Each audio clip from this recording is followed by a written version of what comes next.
कुनु हिंसायारि थासारि जायाबासिनो बा रावनिबो जिउ खहा जायाबासिनो गोजोननि गेजेरजों बिसायख'थिया बारलांबाय। सान्थिनि बिटिआर गोजोननि बिटिआर होननानै फुङाव बर'मोनहा बिहेन बर'मोनहा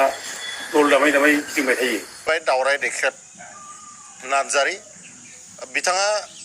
गेजेर गेजेर बर'नि माहारियारि आफाद दुलाराय बर' फरायसा आफाद लोगोसे राजखान्थि हान्जा UPPL बे मोननैखौ थोंजोङै तारिख खालामो। आथिखाल भारत नाङै मोनसे बिसायख'थिनि सम आरो थासारि भारताव जि जेनेरेल इलेक्शन लकसभानि बे सोलिबाय थादों। आसामाव मोनथाम फेजनि जालांबाय फार्स्ट सेकेन्ड आरो थार्ड फेज आरो खोब गोजोन आरो सान्थि परिबेशनि गेजेरजों कुनु हिंसायारि थासारि जायाबासिनो बा रावनिबो जिउ खहा जायाबासिनो गोजोननि गेजेरजों बिसायख'थिया बारलांबाय। नाथाय बिनि गेजेरावबो बिसायख'थिनि सम आरो बिसायख'थि जोबखांनायनि उनाव माखासे फिसा फिसौ थासारि बा एसे हिंसायारि थासारि जानो नागिरनाय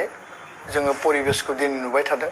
आरो स्पेसियेलि बिटिआर ओनसोलनि क'क्राझार लकसभा समस्तिनि सिङाव जोङो नुदों जे गुबुन गुबुन दोलोनि सापर्टारफोरनि गेजेराव ग्रुप क्लेसिं जानाय आरो गुबुन गुबुन दोलोनि सापर्टारनि न'आव अन्थाइ खुबैनाय बा गारियाव अन्थाइ खुबैनाय बेबायदि थासारिखौ जोङो नुदों आरो खौराङाव जोङो दुलाराय बर' फरायसा आफादा जोङो बेबायदि जिखिनि जाथाय दा सोलिबाय थादों बे जाथायनि सायाव गोथौयै दुखु मोननाय जों फोरमायदों आरो बेबायदि जि थासारि हिंसा लाबोनो नागिरनाय बा बेयाव गोजोनखौ सिमफायनो नागिरनाय बे परिबेशखौ टटेलि जाहाथे एभयड खालामो। बिसायख'थिया फैगोन आरो थांगोन बिसायख'थिया जोबलांबाय जेननाय देरहानाय बे काउन्टिंनि उनाव फैगोन आरो बे देशनि मोनसे पार्टि सिस्टेम बा देशनि डेम'क्रेसिनि मोनसे सिस्टेम आरो नियम आरो बेखायनो बे थासारिखौ बिथा खालामनानै जाहाथे कुनु बेबायदि असान्तिनि बा गोजोन गैयै बा हिंसा लाबोनो नागिरनाय थासारि रावबो जाहाथे सेस्था खालामा आरो रायजो राजा आरो सापर्टारफोरनि गेजेराव कुनु बेबायदि क्लेसिं जाहाथे जाया। खारन बर' हारिया खौसेयै दङ, खौसेयै थांनानै थानांगोन आरो खौसेयै जों आवगायलांनांगोन आरो बर' हारिनि जिउ खुंनाय जारिमिनाव बा थांना थानाय जारिमिनाव गोबां बिसायख'थि फैबाय, गोबां बिसायख'थि बारलांबाय आरो देग्लाय बयनिख्रुइबो गोजोन आरो सान्थि परिबेशनि गेजेरजों बिसायख'थिया जोबलांदों। दा बेखायनो जोङो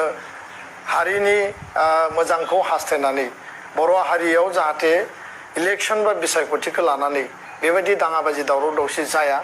आरो गासैबो गावबा गाव जाहाथे संजम मेनटेन खालामो, रेस्ट्रेन्ट जायो आरो बे बेलायाव जाहाथे आयेनखौ रावबो भंग खालाया। बेखायनो जोङो खावलायबाय जे खौसेथि गोजोन आरो बर' हारिनि जि बिथा बेखौ मजबुतै लाखिनानै फैबाय थानाय समाव बड'फानि आदर्शजों बर' हारिखौ गेरेमसा माहारि हिसाबै जों दानांगोन। एसे एनै गोरोन्थि थारैनो माने थानो हानाय बा गेना गोरोन्थि सोरनियावबा बेबायदि माने परिबेश थानो हानाय बेफोरखौ निमाहा होलायनानै बिसायख'थिनिसो मोनसे सममोन, बिसायख'थिया बारलांबाय आरो बेखायनो बिसायख'थिनि उनाव बै थासारिखौ बोना लाबोनानै जाहाथे जोंनि गेजेराव दान्थे बिदान्थे, जोंनि गेजेराव नांलाय खमलाय, जोंनि गेजेराव हिंसायारि थासारि बा बेबायदि मददगिरि आरो दोलोनि सापर्टारफोरनि गेजेराव ग्रुप क्लेसिं जि मोनसे थासारि बेखौ टटेलि जाहाथे बयबो एभयड खालामो, संजम जायो, रेस्ट्रेन्ट जायो। दुलाराय बर' फरायसा आफादा बयनिबो ग्रेटार इन्टारेस्टखौ हारिनि ग्रेटार सार्थखौ नायनानै आरो गोजोन आरो सान्थि परिबेशखौ पारमानेन्टलि गायसननानै हारिखौ जौगाहोनांगौनि इन्टारेस्टआव जोङो बयखौबो गोसो गोरबोजों खावलायो।